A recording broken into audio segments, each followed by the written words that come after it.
Dieu 3 fois saint, Seigneur. Nous voulons dire que tu es saint, Seigneur. Nous voulons dire que tu es saint. Espère que ton esprit descend dans cet endroit, Seigneur. Oh, Ramakachenerebosa, Karebosa. Non pas les émotions, mais ton esprit, Seigneur.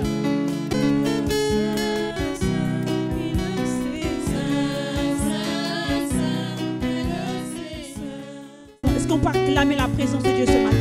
Est-ce qu'on peut acclamer Jésus ce matin? Est-ce qu'on peut acclamer le roi des rois? Il mérite la louange. Il mérite la gloire. Il mérite l'honneur ce matin. Alléluia. Alléluia. La présence de Dieu fait du bien. La présence de Dieu fait du bien, mes frères. Et j'aimerais nous encourager encore ce matin à demeurer dans sa présence. Alléluia. Alors ce matin, nous voulons juste une petite exhortation. Je ne serai pas très longue.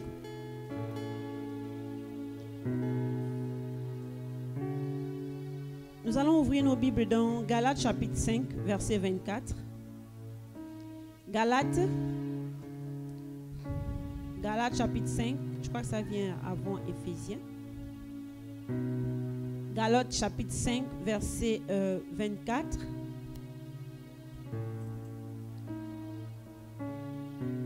La Bible dit ceci: ceux qui sont à Jésus-Christ ont crucifié la chair avec ses passions et ses désirs. Galates 5, verset 24. Ceux qui sont à Jésus-Christ ont crucifié la chair avec ses passions et ses désirs. Alors, ce matin, nous tirons notre thème de ce verset. Crucifions les œuvres de la chair. Amen. Crucifions les œuvres de la chair. Alors, lorsqu'on accepte le Seigneur Jésus, lorsqu'on donne son cœur de façon sincère à Jésus, il y a quelque chose qui se passe en nous. Et cette chose qui se passe en nous, c'est le miracle de la nouvelle naissance. Et en 2 Corinthiens chapitre 5, verset 17, il y a une transformation qui s'opère en nous. Il y a quelque chose d'extraordinaire. Et cette chose-là fait que on ne voit plus les choses de la même manière. Donc je disais 2 Corinthiens chapitre 5, verset 17. La Bible dit ceci, c'est un verset connu. Si quelqu'un est en Christ, il est une nouvelle créature. Les choses anciennes sont passées. Voici, toutes choses sont devenues nouvelles. Amen. Amen. Donc, lorsque tu acceptes le Seigneur Jésus, le miracle de la nouvelle naissance s'opère en toi. Et ça, c'est pour ceux qui l'ont fait de façon sincère. Si depuis que tu as accepté le Seigneur, tu sens que il n'y a pas quelque chose qui s'est passé dans ton cœur. Tu n'as plus le dégoût des choses de ce monde. Si tu sens que tu n'as plus ce dégoût, ça veut dire qu'il y a quelque chose qui ne s'est pas encore passé, la nouvelle naissance. Et ce matin, j'aimerais t'encourager à donner ton cœur totalement au Seigneur. Si tu es sincère, tu verras. Et cette chose s'est passée une fois dans ma vie. Lorsque j'ai accepté le Seigneur de façon sincère, il y a quelque chose que, pour l'expliquer, c'est difficile. Il n'y a que des personnes qui ont vécu cela qui peuvent mieux l'expliquer. J'avais l'impression que j'avais un voile sur mes yeux. J'avais l'impression que je voyais les choses maintenant de différentes façons. Il y a des choses en moi qui commençaient à naître. Je commençais à avoir le dégoût de certaines choses. Au-delà des enseignements que l'on me donnait, au-delà du suivi qu'on me faisait, mais je sentais qu'il y avait quelque chose qui s'était passé dans ma vie. Je commençais à ne plus aimer certaines conversations avec les autres. j'ai commencé à plus louer, adorer le Seigneur. Je commençais à plus chanter les louanges. J'ai commencé à plus aimer la présence des frères et sœurs. Et je sentais que je n'étais plus la même. Même je savais que je n'étais plus la même Herblène. Parce que j'ai donné ma vie au Seigneur à l'âge de 17 ans. Et avant de me donner au Seigneur, il y avait certaines choses que j'aspirais, que je voulais faire en fait. Des choses de ce monde. Mais dès que j'ai accepté Jésus, je commençais à avoir le dégoût de ces choses-là. Je ne savais pas ce qui s'est passé. En fait, je sentais que j'étais transformée. C'est ce qu'on appelle la nouvelle naissance. Et ça, normalement, chaque enfant de Dieu doit expérimenter cela. Amen. Alors, ce qu'il faut savoir encore ce matin, c'est que même si nous avons placé notre foi en Christ, et si nous avons reçu le Saint-Esprit, parce que lorsque tu acceptes Jésus, il vient habiter en toi par son esprit. Mais il y a quelque chose qui... Non seulement il y a ce changement, il y a cette transformation, mais le problème c'est que notre vieille nature ne meurt pas entièrement. Notre vieille nature, elle ne disparaît pas totalement. La vieille nature, c'est cette tendance à vouloir toujours pécher. C'est la chair. Je ne parle pas ici de la chair de la peau. Parce que lorsque je disais tout à l'heure, crucifions les œuvres de la chair ici, ce n'est pas cette peau que l'on voit. C'est ce qui t'attire, en fait, à pécher. Et cette chose-là ne disparaît pas complètement. C'est pourquoi vous allez voir certaines personnes qui te disent qu'il a accepté le Seigneur. Mais peut-être même toi-même, tu sens que tu as toujours encore des pensées pas bien.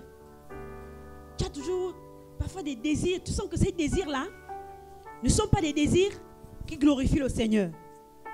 Alléluia. Donc il y a comme un combat permanent dans notre âme, dans notre être. Et ce que je voudrais nous dire ici encore ce matin, c'est que ce combat-là ne va s'arrêter seulement lorsque nous allons quitter la terre. Ce combat-là est là. Tu vas toujours lutter. Et c'est ça que l'apôtre Paul va dire dans Romains chapitre 7. Romains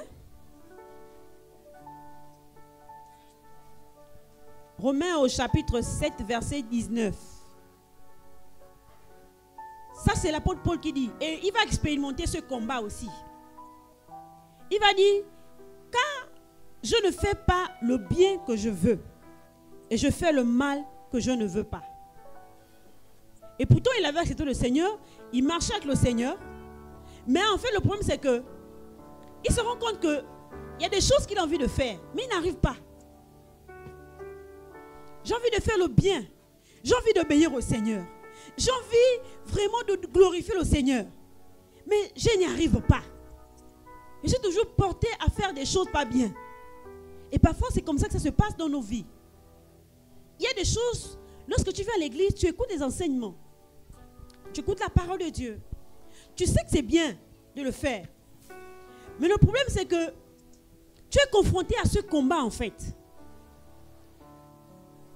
Ce combat, en fait, ce sont les œuvres de la chair qui se manifestent. En toi, en nous, en chacun de nous. Oui, lorsqu'on se convertit, c'est pas totalement, on devient totalement parfait. Voilà. Parce que ne faut pas que on soit comme dans un nuage. Amen. Lorsqu'on se convertit, on n'est pas totalement parfait. Et puis, tu es là. Parce que parfois, d'autres voient la vie chrétienne comme si c'était quelque chose où il n'y a plus jamais de péché, il n'y a plus jamais de difficultés, il n'y a plus jamais de tentations et tout ça. Non, c'est des choses qui arrivent. Alors tu vas te poser, mais c'est quoi la différence? Nous allons essayer d'expliquer ici parce que notre thème dit crucifions les œuvres de la chair. En dépit du fait que on voit ce combat en nous, une lutte de la chair et de la nouvelle nature qui est en nous. Parce que avant, lorsque tu n'as pas que Jésus, c'était juste la chair qui se manifestait. Les œuvres de la chair. Vraiment, tu ne sentais même pas une lutte. Mais dès que tu as accepté le Jésus, tu sens qu'au dedans de toi, il y a quelque chose qui s'est passé. Désormais, lorsque tu veux mentir, tu sens que le mensonge n'est pas bien en toi. Lorsque tu veux peut-être insulter quelqu'un, tu sens qu'il y a comme quelque chose qui te retient. Donc, il y a cette nouvelle nature-là qui se manifeste en toi. Et en même temps, il y a ce vieil homme, cette vieille nature. Il y a aussi ces œuvres de la chair-là qui agissent aussi en toi. Alors, dans ce cas, en tant que chrétien, comment faire? C'est ça la question. Comment faire? Alors, avant de dire comment faire ici, ce qu'il faut savoir, c'est que le Seigneur ne nous a pas piégés. Le Seigneur ne nous a pas dit, vous acceptez le Seigneur et voilà maintenant, tu t'occupes de ça toi-même, tu vas t'en sortir seul. Non. Le Seigneur sait que, en tant qu'humains, nous sommes encore sur la terre et nous sommes encore dans notre corps. Et notre corps a des désirs. Et ces désirs-là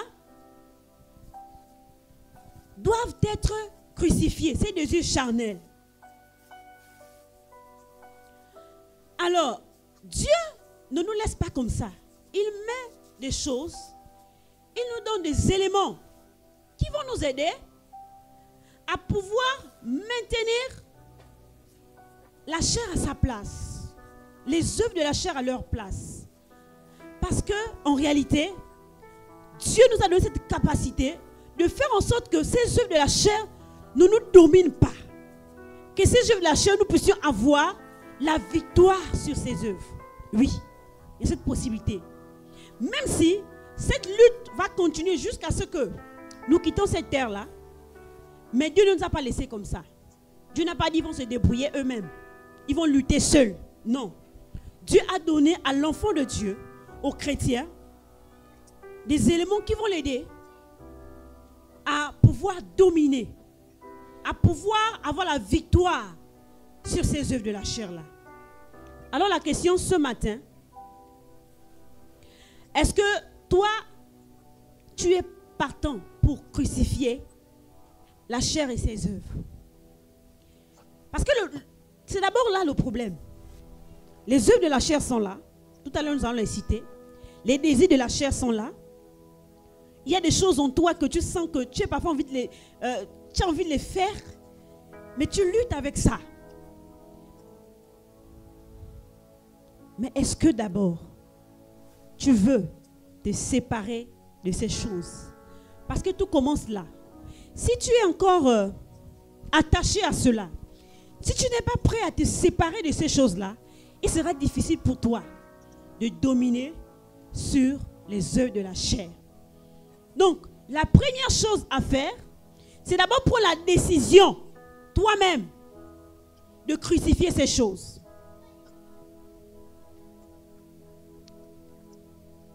Est-ce que tu as pris la décision? Est-ce que tu veux te séparer de ces choses?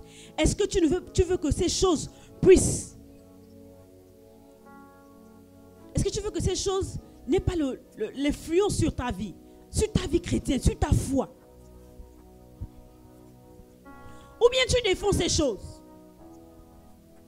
Ou bien quand tu regardes ces choses charnelles, ces œuvres charnelles, est-ce que tu les chéris? Est-ce que tu les défends? Est-ce que tu les gardes pour toi? Tant que tu vas les garder, tant que tu vas retenir ces choses qui font plaisir à ta chair, parce que ces choses font plaisir à la chair, tant que tu vas les garder, tant que tu vas les défendre, ce sera difficile pour toi d'avoir le dessus sur ces choses. Nous allons revenir dans le livre de Galates, chapitre 5.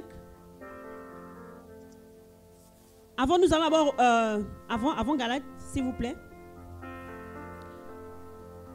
Jacques 1, verset 14. Je crois que Jacques, c'est après Hébreu, si on ne se trompe pas. Donc, Jacques, chapitre 1, verset 14. Jacques, chapitre 1, verset 14. Alors, donc je disais tout à l'heure, comment nous voyons ces choses? Regarde, dans Jacques chapitre 1, verset 14, la Bible dit ceci.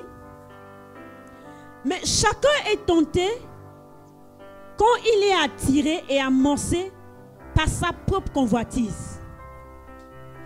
Puis, au verset 15, puis la convoitise, lorsqu'elle a conçu, enfante le péché. Et le péché étant consommé, produit la mort. Alors, qu'est-ce que nous comprenons à partir de ce verset? La chose qu'il faut comprendre déjà, c'est que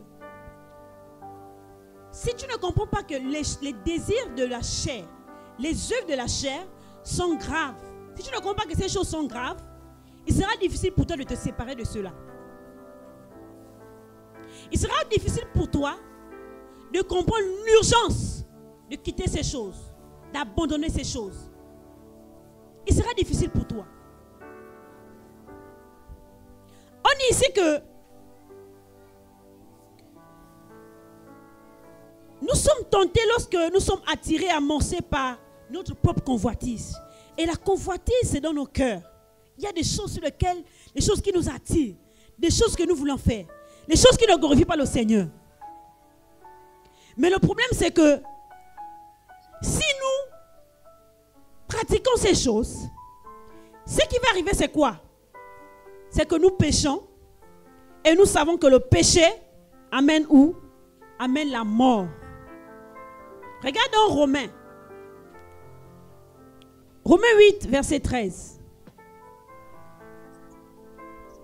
Romains 8, verset 13.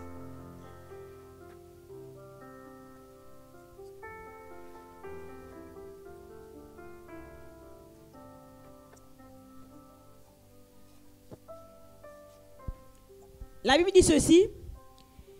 Si vous vivez selon la chair, vous mourrez. Mais si par l'esprit, vous faites mourir les actions du corps, vous vivrez. Alléluia. Il dit, si vous vivez selon la chair, vous mourrez. Mais si par l'esprit, vous faites mourir les actions du corps, vous vivrez. Alors, ça veut dire quoi? Ça veut dire que si je décide de vivre selon les œuvres de la chair, si je décide de vivre dans le mensonge, dans l'impudicité, de vivre dans les plaisirs de ce monde, la Bible dit ici qu'on meurt en fait. Et cette mort, elle est d'abord spirituelle et parfois même physique.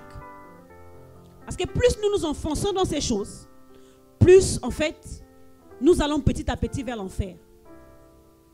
En fait, c'est de comprendre d'abord la gravité. Ce n'est pas tant d'abord suivre, parce que, comme je le disais, ça procure du plaisir lorsque nous manifestons les œuvres de la chair. Revenons dans Galates, que nous avons lu tout à l'heure.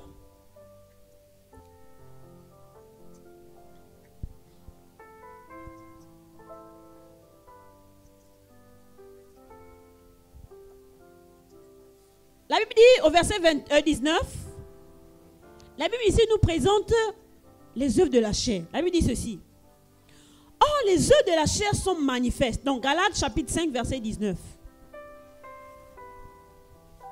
La Bible dit, or, les œuvres de la chair sont manifestes. Ce sont l'impudicité, l'impurité, la dissolution, l'idolâtrie, la magie. Nous sommes en train de parler de ces choses-là. Ce sont ces choses-là qui font la guerre à notre âme. Les inimitiés, les querelles, ceux qui aiment se disputer là. Les jalousies. Tu es jaloux de l'autre. Que ce soit à la maison avec ton frère et ta soeur. Ou bien même ici à l'église. Tu peux manifester la jalousie. Les animosités, les disputes, les divisions, les sectes, l'envie, l'ivrognerie, les excès de table. Tu as mangé, tu es rassasié. Mais tu dis non, l'anjou est trop bonne. Il faut que je mange, même si j'ai mal au ventre. Ça aussi, c'est une œuvre de la chair. Et les choses semblables. Et la Bible dit, je vous dis d'avance, comme je l'ai déjà dit, que ceux qui commettent de telles choses n'hériteront point le royaume de Dieu. Amen. Elle dit que tous ceux-là qui font ces choses-là, il y en a tellement. Et c'est pourquoi il a dit, il a ajouté ici, et les choses semblables. Donc, il y en a tellement qu'on n'a pas pu citer. Les mauvaises pensées, la haine, la colère, les bouderies, la désobéissance aux parents.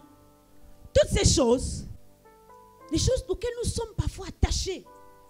Mais la Bible dit, les gens qui pratiquent ces choses n'hériteront pas le royaume des cieux. Et les versets que nous avons d'abord lus avant, ces versets disent que celui qui vit selon la chair va mourir. Donc, ce que je veux te faire comprendre d'abord, c'est que tu comprennes que ces choses sont graves. Ne regarde pas d'abord le plaisir que ces choses peuvent procurer, le vol. Ne regarde pas d'abord le plaisir que, je ne sais pas, la cigarette, la drogue, le vin peut te donner. Ça te donne un plaisir pour un temps. Mais le problème, c'est que la fin, c'est quoi? Si je continue dans ça, où est-ce que ça va m'amener? Où est-ce que ça va m'orienter? Si je continue dans l'impudicité, à regarder par exemple les films pornographiques, des choses qui n'honorent pas le Seigneur. Si je me laisse draguer par des petits copains, ou bien par des filles, si je m'intéresse à ça, le problème c'est que ça m'emmène où? La Bible dit que tous ceux qui font ces choses-là n'hériteront pas le royaume des cieux. Donc, le problème c'est à ce niveau. C'est pourquoi j'ai dit tout à l'heure qu'il faut d'abord que tu aies envie de te séparer de ces choses. Tu as envie de sortir de ces choses. Et à partir de là, le Seigneur viendra t'aider. Mais si tu aimes encore ces choses-là, tu peux prier. Il faut d'abord que tu dises, Seigneur, donne-moi le dégoût de ces choses.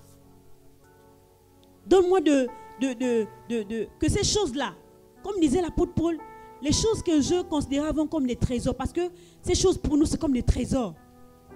Et si tu vois la parole de Dieu comme quelque chose qui veut te faire des lois, ne fais pas ceci, ne fais pas cela. Non, le Seigneur, suivre le Seigneur, on le suit avec amour. Tu dois comprendre pourquoi tu le fais.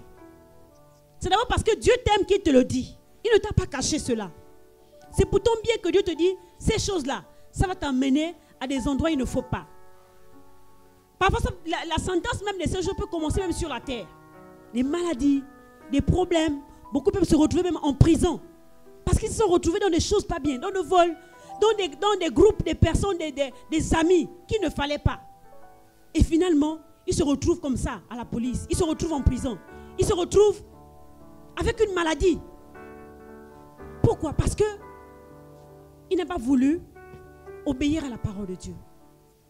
Et ce matin, j'aimerais nous encourager, les jeunes, à comprendre que ces choses, c'est la Bible qui dit, la Bible ou encore la parole de Dieu. Dieu est plus sage que nous. Ne laisse pas tes pensées, ne laisse pas tes désirs te conduire, bien te dicter ce qu'il faut faire. Parce que le problème, c'est que parfois beaucoup raisonnent en fait avec la parole de Dieu. Ah oui, Tantine bien dit ça là, mais moi, de toute façon, moi j'ai fait mes choses. Hein. Même si tu ne le dis pas. Mais parfois dans tes pensées, tu penses cela. C'est pourquoi lorsque la parole de Dieu te dit qu'il ne faut pas faire ça, il faut écouter. Parce que c'est pour ton bien. C'est pour que tu vives longtemps en fait. Combien de jeunes ne sont pas morts ou bien ont quitté la terre tôt, qui ont eu des problèmes tôt à cause du fait qu'ils n'ont pas voulu obéir à la parole de Dieu. Beaucoup des hommes, beaucoup des jeunes ont quitté cette terre-là. Alors que c'est tellement, le Seigneur avait des plans merveilleux pour eux. Pourquoi? Parce qu'ils n'ont pas voulu suivre ce que la parole de Dieu dit. Ils se sont dit non, ça c'est quand je serai grand. Il y en a qui pensent, qui viennent et qui pensent que ce que l'on dit c'est des histoires en fait. Mais ce n'est pas des histoires. Le peu de temps que j'ai fait avec le Seigneur, j'ai vu des gens sombrer comme ça. On leur a parlé. Je me rappelle d'une fille, lorsque nous étions, le groupe de jeunes que nous avions, là où nous étions, elle était arrivée. Et quand elle est arrivée, elle vivait selon la chair. La vie à outrance, elle vivait selon la chair, selon le monde. J'ai connu cette fille. Elle a été attaquée fortement par des esprits parce que là où elle partait, elle a rencontré des esprits et ça l'avait fait des crises. Et elle est arrivée, on a prié pour elle. Elle a même témoigné, elle est passée. Elle a témoigné de ce que Dieu avait fait pour elle. Elle a glorifié le Seigneur. On a dit gloire à Dieu. Le Seigneur l'avait délivrée. À cause de la vie qu'elle menait. Mais quelques temps après, lorsqu'elle a vu que ça allait déjà, Petit à petit, elle a commencé à repartir dans les vomis, les choses qu'elle avait abandonnées. Elle est repartie petit à petit. Et après, elle a attrapé le sida. Et quand elle a attrapé le sida, c'était compliqué pour elle. Je me rappelle un jour, je la croise dans la ville. Je n'arrivais pas à la reconnaître. Je n'arrivais pas à la reconnaître. Elle était complètement transformée, mais de façon négative. Et aujourd'hui, elle n'est plus de ce monde, elle est décédée. Et pourtant, elle avait fait le témoignage. Si elle était restée dans la parole de Dieu, dans ce que Dieu l'avait sortie de loin. Mais comme elle s'est laissée emporter par les désirs de ce monde, par les choses de ce monde, elle s'est dit, waouh. Et c'était une belle fille, elle était très jolie. Elle s'est dit, waouh. De toutes les façons. Et elle a tiré vraiment même les blancs. Hein? Elle s'est dit, waouh, voilà. Mais Satan l'a fait ça dur. Satan l'a dit, hé, hé, viens. Et elle est partie comme ça. Vous avez la grâce, vous, en tant que jeune. Comme disait la dernière fois le pasteur Gestin, la grâce de connaître Dieu lorsqu'on est jeune. C'est une grâce, je vous assure. Vous savez, lorsque j'ai accepté le Seigneur, et pourtant j'étais à l'âge de 17 ans, mais je me disais, mais pourquoi je n'ai pas accepté le Seigneur plus tôt? En fait, c'est la question que je me disais. À 17 ans, j'ai accepté le Seigneur. Je dis, mais pourquoi? Et je disais, mais pourquoi je n'ai pas connu le Seigneur plus tôt? Pourquoi? Parce que pour moi, j'avais perdu des années, loin de Dieu. J'ai regretté. C'est pourquoi pour vous, c'est une grâce d'écouter ces conseils-là. Parce que ça vous épargne de beaucoup de choses. Je vous assure qu'il y en a des témoignages de personnes qui ont abandonné Jésus. Je connais encore une fille que je suivais. Cette fille-là, c'est moi qui l'encadrais. Je l'encadrais, j'allais tout le temps chez elle. Je l'encourageais dans la foi. Et un jour, elle s'est laissée influencer par un jeune homme qui venait avec des belles paroles. Oh, tu es belle. Oh, tu es comme ça. Et elle commençait à donner des raisons. Pourquoi tu ne viens plus? Non, mais c'est parce que. Pourquoi? Elle donnait des raisons qui n'avaient rien à voir. Et quelques temps après, et les dernières nouvelles que j'avais eues de cette fille, c'est qu'elle était très gravement malade et elle est décédée. Jeune fille. Jeune. Mais je connais aussi des filles que Dieu a sorties du monde et qui ont donné leur vie, que le Seigneur a extraordinairement changé. Et la Bible dit que si l'on vit selon la chair, on meurt. Si tu suis les choses de la chair, tout à l'heure je t'ai donné des témoignages, mais aussi des bons témoignages de personnes qui se sont attachées au Seigneur. Et que dire de mon témoignage? Moi-même. Oui, peut-être c'est le Seigneur qui permet, je n'avais pas prévu tout ça. J'ai accepté le Seigneur très jeune à 17 ans. À 17 ans, quand j'ai accepté le Seigneur à 17 ans, pour les jeunes filles qui savent que la crème c'est important. Moi, je n'avais pas de crème. Je vous dis, hein, je préfère vous dire la vérité. Un autiste, parfois c'est difficile. Mais je voyais des gens autour de moi, des filles autour de moi, qui s'attrapaient des petits copains, qui les donnaient des choses. Qui les donnaient de l'argent. Je voyais comment elles se baladaient, faisaient des choses. Mais je dis, Seigneur, je t'ai accepté. Je ne veux pas repartir, je veux pas aller dans le monde pour aller toucher des hommes, pour avoir ces choses-là. Vous savez ce que je faisais comme crème? Parfois quand il y avait le savon à la maison, vous savez ce que je faisais? Le savon là, je prends le savon, je prends dans la bouteille des crèmes qui t'aiment, je mets le savon dedans. Je mets un peu d'eau, je mets un peu d'huile d'arachide que l'on prépare. Ça reste 2 jours, 3 jours. Et puis je secoue comme ça là. Je frotte ma crème, je pars au lycée avec. Mais je ne voulais pas aller me prostituer. Ah non. Jésus avait tellement touché ma vie que je ne voulais pas. Je ne voulais pas que quelqu'un me touche. Je ne voulais pas. Jésus seul. Et j'étais trop fière de Jésus. Je suis toujours fière de Jésus. Sois fière de Jésus, jeune. Sois fière de Jésus. N'aie pas honte à l'école de témoigner de Jésus. N'aie pas honte d'appartenir à Jésus-Christ. C'est une grâce. C'était difficile. Je vous assure. C'était dur. Parfois, on me l'appelle la chaussure. Parfois, on te voit avec la même jupe à l'église. Mais ça, ce n'était pas mon problème. Je vais rencontrer Jésus. Donc, il faut comprendre pourquoi je dois crucifier la chair et ses œuvres. C'est parce que je sais que si je ne crucifie pas la chair et ses œuvres, Si je ne crucifie pas ces choses-là, en fait, la fin c'est l'enfer, c'est la mort. Donc tant que tu es attaché, tu ne peux pas lutter contre les choses, les œuvres de la chair. Vous savez, il y a des gens parfois qui viennent à l'église, qui font semblant en fait, dans le sens où la personne va te montrer que elle lutte avec les choses de la chair. Mais en fait, c'est des potes, c'est des amis. Ils vont faire croire, ils sont alliés en fait. Il te fait croire responsable, il fait croire aux parents que ces choses-là, non, on brise, on détruit, je ne veux plus ça. Mais au fond, la personne, lorsque le responsable n'est plus là, la personne en réalité, c'est comme dans les films, non? On voit dans les films parfois, il y a un monsieur, il est bandit en réalité. Mais il vient vers celui qui est bien là pour dire à celui-là que non, en tout cas, je suis là pour te défendre. Et à la fin, on se rend compte que non, il est avec les bandits. Et c'est comme ça parfois que l'on fait en fait. Ça dit que on veut montrer aux gens qu'on lutte avec les choses de la chair, on lutte avec le mensonge, on lutte avec le vol, on refuse ces choses-là. Mais quand on est seul, non, c'est des potes, l'impudicité. Oh, quand on est avec le téléphone, oh, qu'est-ce qu'on regarde? Ils sont en train de regarder des choses. Quand les parents me laissent seul à la maison, à la télé, oh, il n'y a personne. Tu regardes à gauche, à droite, devant, derrière. Je suis seul. Je vais dans des chaînes interdites. Je vais dans les chaînes que les parents, ou bien que je sais que ça là, ça va me pousser à des désirs charnels, à l'impudicité. Qui es-tu quand tu es seul? Qui es-tu? C'est ça le véritable toi. C'est ça le véritable toi quand tu es seul. C'est pas quand tu es avec les autres. Amen. Est-ce qu'on m'écoute là? C'est pas quand tu es avec les autres. Ton véritable toi, c'est quand tu es seul dans ta chambre. C'est ce que tu es. Donc ici là, tu es un masque.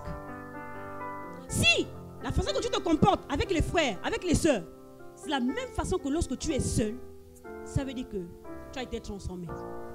Mais si quand les frères, quand les parents ne sont pas là, tu regardes des choses horribles, tu fais des choses horribles, les masturbations, l'impudicité, tu regardes des films d'horreur, tu regardes des choses qu'il ne faut pas regarder.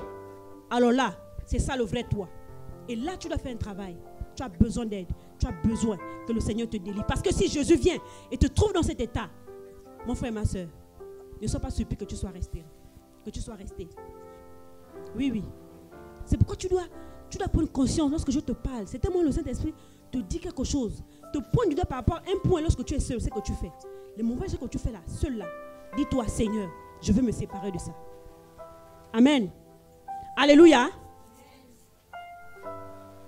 Regardez dans 1 Corinthiens chapitre 9, verset 27. 1 Corinthiens chapitre 9, verset 27.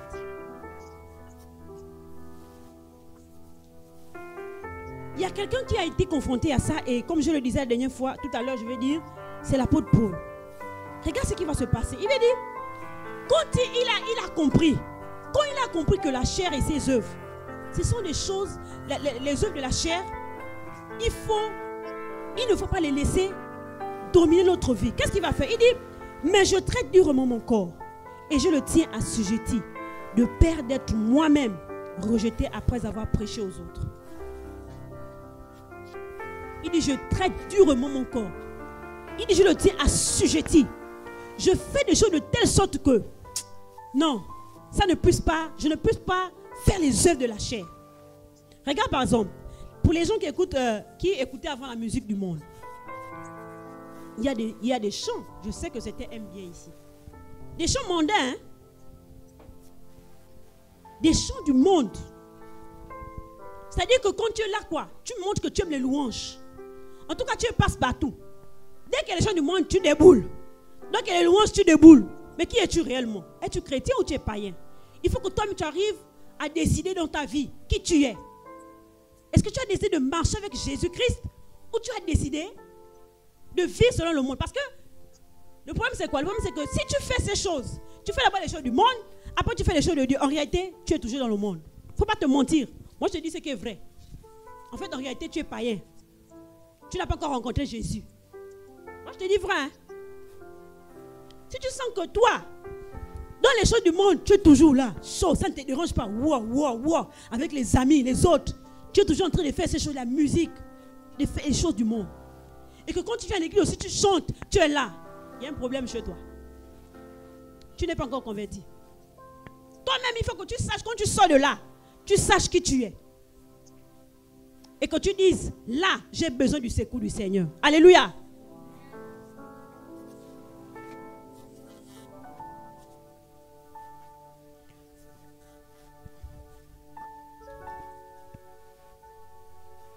Alors,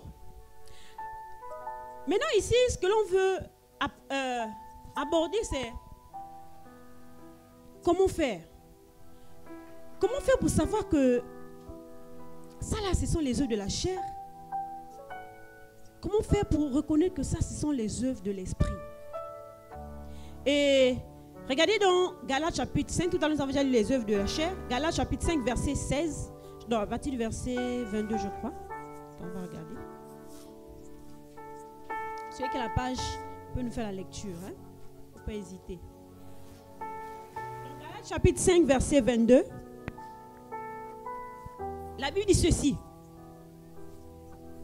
Mais le fruit de l'esprit, c'est l'amour, la joie, la paix, la patience, la bonté, la bénignité, la fidélité, la douceur, la tempérance. Ça sont les fruits de l'esprit. Tout à l'heure, nous avons cité les œuvres de la chair. L'impureté, l'impudicité, toutes ces choses-là. Mais ici, on montre aussi les choses de l'esprit. En fait, qu'est-ce que je veux dire ici? Comment faire pour reconnaître ça? La première chose, c'est de déjà réussir à les distinguer. Alors, lorsque tu distingues ces choses-là, c'est déjà un premier pas. Aussi, ce qu'il faut savoir, c'est que les choses de la chair, comment tu peux aussi les reconnaître? C'est lorsque tes pensées sont orientées vers les choses mondaines, tes pensées. C'est-à-dire que quand tu es là à la maison, quand tu veilles là, ton cœur, c'est aïe, vraiment, si on pouvait aller en boîte de nuit. Tu as vu, non? C'est-à-dire que dans tes pensées, c'est le mot. Personne ne voit. Tes parents ne voient pas. Vous êtes là, vous parlez. Mais toi, ton cœur, c'est ah là là, si je pouvais avoir chez moi, là là, je devais amener les filles comme je veux, oh là là. Mais si j'étais seulement avec mes amis, on devait m'aller braquer là-bas.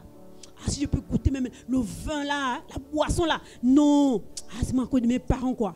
À cause de ce qui se passe déjà dans tes pensées, ça montre que tu vis selon la chair. Amen. Amen. Lorsque tu as les mauvais désirs, tu es porté seulement vers les choses qui sont extraordinaires, qui brillent, les richesses. Ah non, non, là vraiment, j'avais une grosse voiture quoi. C'est-à-dire que la grosse voiture là, on arrive avec ça à l'école. Oh là là, les gens devaient voir. C'est-à-dire que la gloire là, tu cherches les honneurs. Tu cherches seulement les honneurs, les choses que... Ah oui, ça là, c'est vu selon la chair. C'est-à-dire que tu veux seulement impressionner les gens, quoi. Tu veux seulement attirer les regards sur toi. Tu veux seulement que vraiment les autres voient que oui, tu n'es pas n'importe qui. Ça, c'est vu selon la chair. Parce que celui qui a crucifié la chair et ses œuvres, il ne vit que selon Dieu. C'est-à-dire que lui, il veut seulement que, quand on le voit, il faut qu'on voit Christ apparaître. Amen. Quand on le regarde, quand tu es à l'école, il faut qu'on te dise, non, lui là, comme il me disait à l'école, parce que moi c'est depuis il a fait des pasteurs. Moi, depuis à l'école, les concepts de classe me disaient je suis pasteur. Ouais, pourquoi? Parce que moi, je passais mon temps seulement qu'à les évangéliser. C'est-à-dire qu'il y en a parfois, il y en a qui me fuyaient même. Oui, il y en a qui me fuyaient pendant les récréations. Je me rappelle, c'était à Sivose. Il y en a qui me fuyaient. C'est-à-dire que quand ils me voient, quand ils savent que là, Herblène est là, ils savent que je vais parler de Jésus. Est-ce qu'on peut dire ça de toi? Est-ce que quand on regarde, on te dit, est-ce qu'à l'école, si on venait dans ta classe et on demandait à tes conseillers de classe, est-ce que celui-là est chrétien? Est-ce que tous pourront témoigner que tu es vraiment chrétien?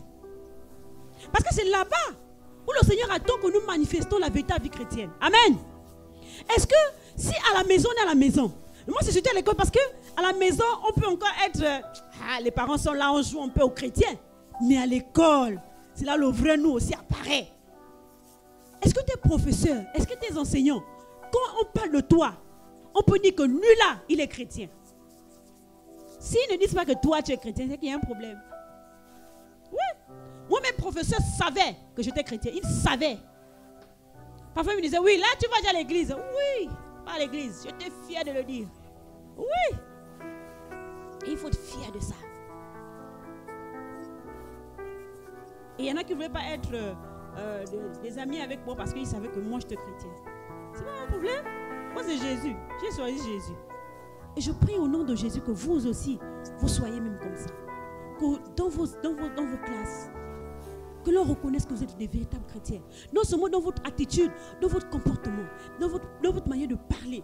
Que l'on sente que celle-là, vous savez, la vie chrétienne doit être de telle sorte que vous, en tant que chrétien, lorsqu'on vous regarde seulement, c'est-à-dire que tu as comme l'image de Jésus en toi, que lorsqu'on te regarde seulement, on n'a même pas besoin de te demander, on sait que c'est Jésus. Oui, on peut arriver à ce degré. On peut arriver à ce niveau. Quand on te regarde, on ne cherche pas à dire, à demander. On te regarde, on dit, lui là, c'est un chrétien. Il faut que tu arrives à ce niveau. Il ne faut pas arriver à la confusion de manifester les œuvres de la chair. Pour que lorsqu'on arrive, tu fais mon honte. Mon pasteur. Ah, pasteur. Tu marches avec ta copine, vous quittez à l'école, tu salues. Oh, maman pasteur, bonjour. L'autre dit, oh, toi tu es chrétien. C'est même l'autre qui te pose la question. Oh, donc toi tu vas à l'église. Il ne faut pas que ça soit ainsi. Amen. Il ne faut pas que l'autre soit surpris. Oh, donc toi tu pries. C'est-à-dire que seulement quand tu vas à l'église, qu'on sait ça quoi. Et ça c'est pas bon. Alléluia. Alors, comment faire maintenant pour faire en sorte que les œuvres de la chair, parce que par nous-mêmes c'est difficile, nos propres forces c'est difficile. Mais comme je le disais, il faut déjà désirer. Alors, il faut faire quoi? En Galates toujours, chapitre 5, verset 16. Regardez comment il faut faire.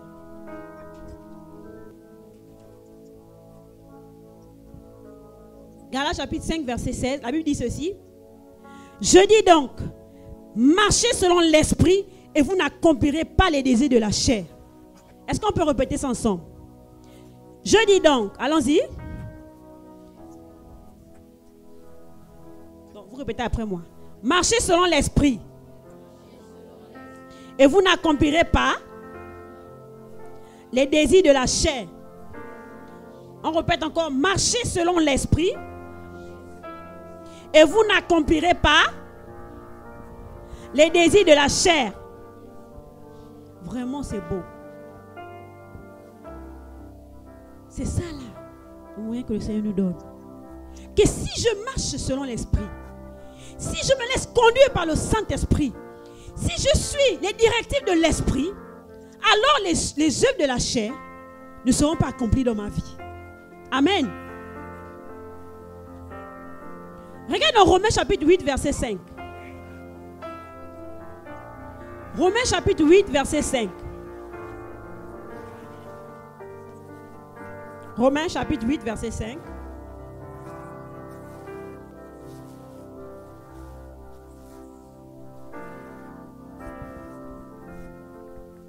La Bible dit ceci. Ceux en effet qui vivent selon la chair s'affectionnent aux choses de la chair. Tandis que ceux qui vivent selon l'esprit s'affectionnent aux choses de l'esprit. Alléluia. Il dit que ceux-là qui aiment les choses de l'esprit, ceux-là qui sont attachés aux choses de l'esprit, aux choses de Dieu, les choses que Dieu veut, ceux-là, qu'est-ce qui va se passer dans leur vie? Oui, je vous écoute. Ils vont vivre selon l'esprit. D'accord? Alors, si moi je vis selon le Saint-Esprit, si je prends l'engagement que dans ma vie désormais, je veux marcher par rapport à ce que le Saint-Esprit veut dans ma vie, alors tu vas voir que les choses charnelles là n'auront plus au-dessus sur toi. Les choses que tu vois que dans ton corps là, ça veut agir, ça veut se manifester. Tu vas te rendre compte qu'en fait, ces choses ne vont plus se manifester. Mais si tu vis l'affection de la chair, ceux qui On ne fait qui vivent selon la chair s'affectionnent aux choses de la chair. Tu vas rester toujours attaché aux choses de la chair si tu vis selon la chair. Mais si tu vis par l'esprit, tu vas t'affectionner aux choses de l'esprit. Alors, vivre selon l'esprit passe par quoi? Cela passe par quoi? Parce que pour vaincre les choses, les œuvres de la chair, il faut marcher selon l'esprit. Alors, je ne vais pas tout donner ici, tous les éléments qui vont nous aider à vivre selon l'esprit, mais c'est juste quelques éléments que j'ai pu retenir qui vont nous aider en tant que chrétiens à marcher selon l'esprit. Alléluia. Alors, la première chose ici, c'est l'obéissance à la voix de Dieu. Regardons Hébreux chapitre 3, verset 15. Hébreux. Nous sommes en Hébreux chapitre 3. Verset 15. Celui qui a la page peut lire. Donc je lisais Hébreux chapitre 3, verset 15.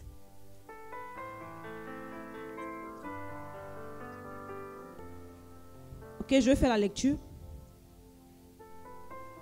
La Bible dit ceci. Pendant qu'il est dit, aujourd'hui, si vous entendez sa voix, n'endurcissez pas vos cœurs comme lors de la révolte. Si tu entends la voix de Dieu, l'une des choses qui va faire en sorte que tu sois épargné, tu ne sois pas dominé par les choses de la chair, ou bien les désirs de la chair, ce n'est pas endurcir ta voix lorsque Dieu te parle. Comme ce matin, Dieu te parle au travers de sa parole. Comment tu vois? Est-ce que tu veux obéir à Dieu ou tu te rends compte que ça là, tu n'es pas prêt à le faire? Donc je disais Hébreux chapitre 3 verset 15. N'endurcissez pas. Si tu entends la voix de Dieu, n'endurcis pas ton cœur. Ne dis pas non, je ne veux pas faire. Ne dis pas non, ça là, je ne peux pas. Ne dis pas non, ça là, en tout cas, je ne suis pas encore prête à le faire. Non. Dis-toi, Seigneur, tu as parlé. Et quand tu parles, c'est que tu me donnes la capacité de le faire. Alors, je prends l'engagement de le faire. Si tu obéis à la voix du Seigneur, alors c'est une solution pour toi pour sortir de l'influence des œuvres de la chair ou encore de la chair. Amen. Obéir à la voix de Dieu. Et l'un des versets qui m'a toujours touché, c'est un chapitre qui me touche beaucoup lorsque je le lis. C'est un de mes chapitres préférés de la Bible, dans le livre de Jean chapitre 10. Il faut avoir des livres comme ça que vous aimez lire, c'est important. Dans Jean chapitre 10, verset 27. La Bible dit ceci, donc Jean chapitre 10, c'est un chapitre que j'apprécie beaucoup. Vraiment Jean chapitre 10. Donc, verset 27. La Bible dit ceci, mes brebis entendent ma voix, je les connais, elles me suivent. Mes brebis entendent ma voix, je les connais et elles me suivent. La question, est-ce que tu entends la voix de Dieu souvent? Quand Dieu te parle, il dit, les brebis du Seigneur entendent sa voix. Et quand on entend la voix de Dieu, qu'est-ce qui se passe? On suit cette voix. Amen. Est-ce que tu suis la voix du Seigneur? Est-ce que quand Dieu te parle au travers de la parole de Dieu, est-ce que tu suis cette voix? Est-ce que tu te dis, moi je veux suivre cette voix? Mais d'abord, pour écouter, pour suivre cette voix, il faut d'abord être une brebis du Seigneur. Donc tu comprends que si tu ne suis pas la voix du Seigneur, donc tu n'es pas encore sa brebis. C'est ça que ça veut dire. Les brebis du Seigneur entendent sa voix et elles suivent. Est-ce que tu suis la voix du Seigneur? Quand Dieu te parle à l'église, quand Dieu te parle au travers des parents, lorsque tu lis la parole de Dieu, même parfois au-dedans de toi, est-ce que tu suis la voix du Seigneur?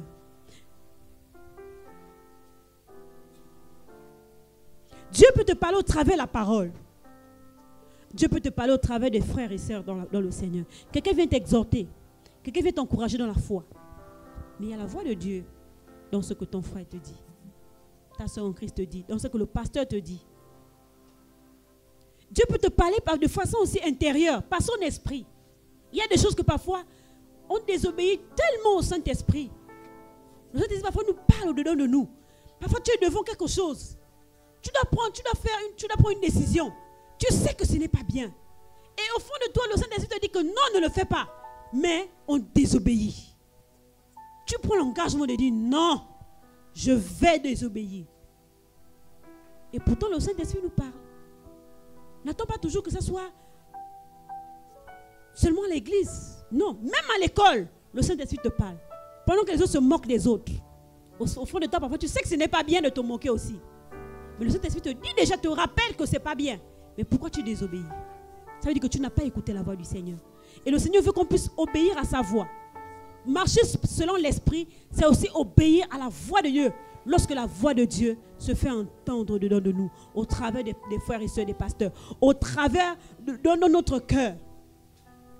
L'autre point aussi, marcher par l'Esprit, c'est méditer la parole de Dieu.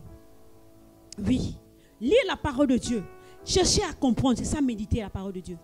Qu'est-ce que Dieu veut me dire à travers ce verset? C'est pourquoi tu peux te lever le matin comme ça, lis un verset, lis quelque chose. C'est tellement Dieu veut te dire quelque chose au travers de sa parole. Regardons Psaume chapitre 119. Nous partons déjà à la fin. Psaume chapitre 119, verset 9. Psaume chapitre 119, verset 9.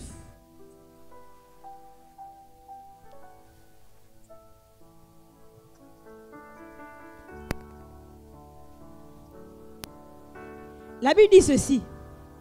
Comment le jeune homme rendra-t-il pur son sentier? Comment le jeune homme rendra-t-il pur son sentier? La Bible dit comment? On répond, c'est en se dirigeant d'après ta parole. Comment toi, et on parle du jeune, comment toi, jeune homme, jeune fille, comment feras-tu en sorte que dans ta façon de marcher, tu puisses sortir de ne pas pratiquer les œuvres de la chair? Comment tu feras pour dire non au péché? Comment tu feras pour refuser les mauvaises propositions? Comment tu feras pour ne pas tomber dans les désirs coupables de ce monde? Comment tu feras? La Bible dit comment? La Bible dit c'est en se dirigeant d'après la parole de Dieu. C'est en se laissant conduire par la parole de Dieu. Lorsque tu la médites, tu la comprends.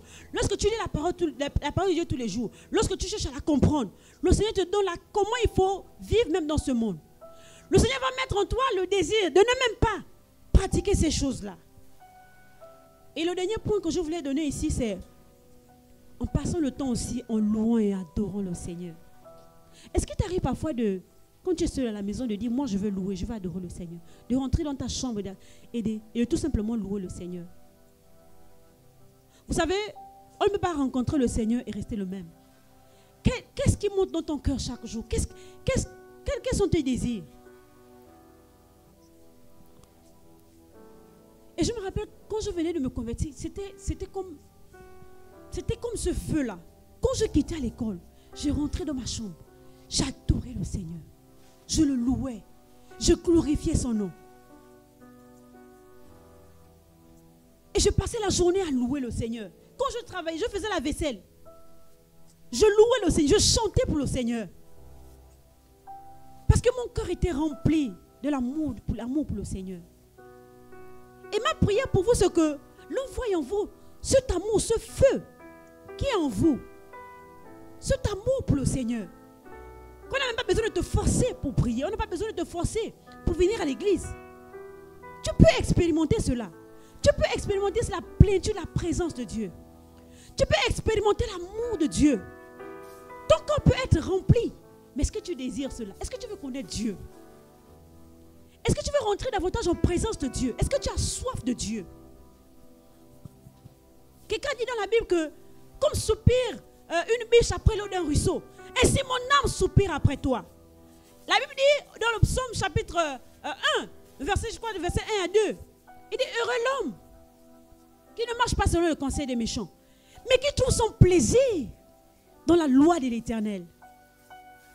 Il est comme un arbre planté près d'un courant d'eau.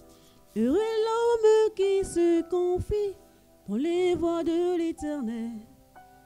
Il est comme un arbre planté près d'un courant d'eau. Son feuillage ne se flétrit point, tout ce qu'il fait lui réussit. Arrivé dans sa saison, il porte beaucoup de fruits. Est-ce que quand tu chantes pour le Seigneur, tu dis Seigneur, je t'aime? Est-ce que quelqu'un a déjà dit un jour à Dieu qu'il l'aime? C'est-à-dire que pas que quand on fait le sujet d'église, tu dis, oh, disons à Dieu que nous l'aimons. Est-ce que toi-même à la maison, ça t'arrive de dire à Dieu, Seigneur, je t'aime? Est-ce qu'il t'arrive de pleurer devant lui parce que tu reconnais ce qu'il a fait pour toi à la croix? Parce que quand tu rencontres le Seigneur, tu rentres à sa présence. Quand tu sors de là, quand tu finis d'adorer, quand tu finis de prier, quand tu sors de là, en fait, les choses charnelles, tu as du dégoût de ces choses. Tu as le dégoût. Même parfois, les autres vont raconter des choses, des bêtises. Tu sens que, non, ça ne t'intéresse pas. Pourquoi? Parce que tu as passé du temps en présence de Dieu. Parce que tu as passé du temps à chercher la plénitude de l'esprit. Parce que tu aimes la présence de Dieu. Et Dieu veut ce matin que nous soyons des jeunes qui aiment sa présence. Plus tu aimes la présence de Dieu, plus tu es en présence de Dieu, plus des choses charnelles, plus des choses de ce monde ne vont plus t'intéresser. Il n'y aura plus de goût. Ce que je dis, c'est une expérience. Ce n'est pas quelque chose que... Ce n'est pas la littérature. C'est quelque chose que tu dois expérimenter de toi-même. Prends du temps avec Jésus. Dis aujourd'hui, je vais adorer le Seigneur. Tu verras. Tu verras combien de fois Dieu est merveilleux. Alléluia. Alléluia. Alléluia. Est-ce que vous voulez rester attaché au Seigneur? Plus tu es attaché au Seigneur, plus les choses de ce monde, les œuvres charnelles seront pleinement crucifiées. Plus tu veux obéir à la voix du Seigneur, plus tu veux marcher par l'Esprit, tu passes le temps dans sa présence, plus ton cœur va s'affectionner aux choses d'en haut. Et la Bible dit, affectionnez-vous des choses d'en haut. On n'aura pas besoin de te dire que non, laisse ça, je t'assure. Quand je viens de me convertir, de donner ma vie au Seigneur, l'amour du Seigneur veut tellement remplir mon cœur, que même lorsque, je n'avais même pas assez d'enseignement, mais moi-même je savais, le Saint-Esprit m'était dit en moi que ça c'est pas bien. Il y a des choses que je ne voulais plus faire. Au point où je me rappelle, une mère me dit que, mais toi vraiment il y a des choses qu'on ne peut plus te dire. J'ai dit oui. Parce que l'amour de Dieu avait rempli mon cœur. C'est-à-dire que quand tu es attaché au Seigneur, quand tu aimes le Seigneur, quand tu es amoureux de Jésus, tu vas arriver à un point où on n'a pas besoin de te dire que laisse le vol, laisse le mensonge. On n'a plus besoin de te dire ça. Parce que la vie de Dieu sera pleinement toi, que ce sera même toi de dire aux autres que ça je ne veux plus. Tu diras ça je ne veux plus. Et les parents sentiront, les gens vont témoigner que oui, tu as vraiment rencontré le Jésus. Alléluia. Est-ce qu'on peut prier? Dieu, 3 fois saint, Seigneur. Nous voulons dire que tu es saint, Seigneur.